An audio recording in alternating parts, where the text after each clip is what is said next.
You're watching the Back 40 Live on OVPC. In preparation for the upcoming Market Farm Madness bracket tournament, we're reliving last year's exciting final.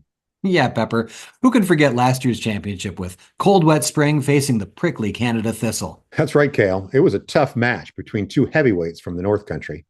At the outset, Cold Wet Spring suppressed Canada Thistle's efforts, putting a damper on their offense. Characteristically, though, the Thistles couldn't be smothered, and their game really started to show up around the perimeter. Once they got going there, they seemed to take off all over and appeared unstoppable across the field. But Cold Wet Spring poured it on, raining down splashy three-pointers, looking to all as if they had ice in their veins, despite the Thistle's thorny defense. And after a first quarter where it was all Cold Wet Spring, Thistle just seemed to creep below the surface for the rest of the match. And then they started to blossom near the end with dagger after dagger. Things looked gloomy for Cold Wet Spring, but for once, the Thistles got a thorn in their side as Cold Wet Spring maintained control and dribbled out the clock. Final score, Cold Wet Spring 53, Canada Thistle 47.